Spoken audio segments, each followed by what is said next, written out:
Good morning. We're starting chapter 2 of book number 9, Dolphins at Daybreak. Chapter 2 is titled The Reef. I'm going to show you the picture on the other side one more time. Jack and Annie just landed on what looks like a beach.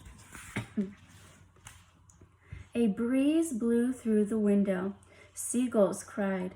Waves lapped the shore. Annie picked up the riddle scroll. She unrolled it. Together, she and Jack read the riddle. Rough and gray as rock. I'm plain as plain can be, but hidden deep inside, there's great beauty in me. What am I?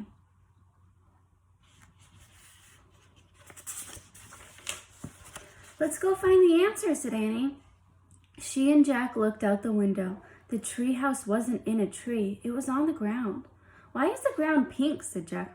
I don't know, said Annie, but I'm going out there. I'm going to do a little research first, said Jack. Annie climbed out of the treehouse. Jack picked up the ocean book and flipped through it. He found a picture of pink island surrounded by water. He read, "This is a coral reef. Corals are tiny little sea animals. After they die, their skeletons remain. Over time, the reef builds up from stacks of coral skeletons." Oh man, tiny skeletons, said Jack. He pulled out his notebook and wrote, "Millions of coral skeletons."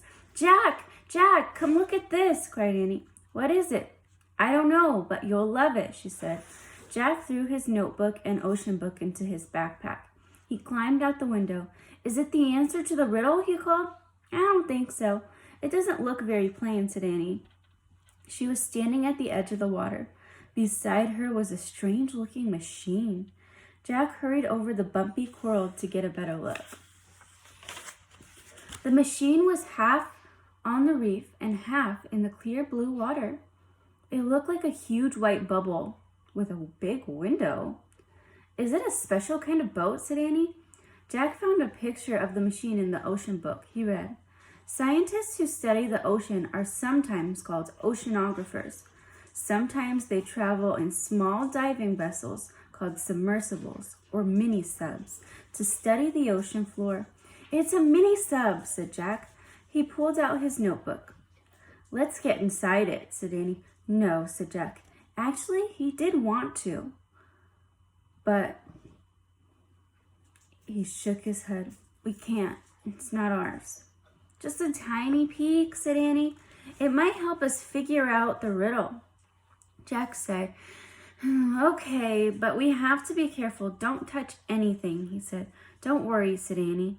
And take off your shoes so they won't get wet, said Jack. He and Annie slipped off their shoes and socks and threw them towards the treehouse.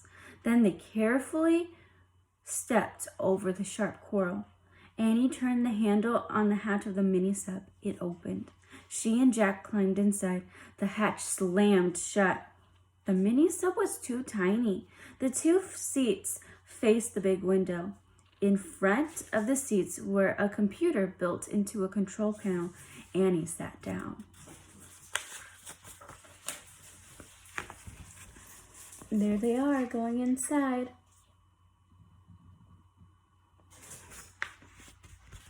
Jack opened the ocean book and read more on the mini-sub page.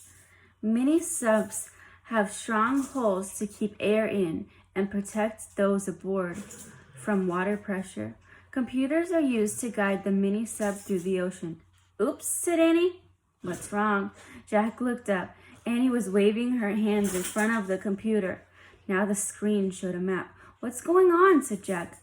I just pressed a few buttons, said Annie.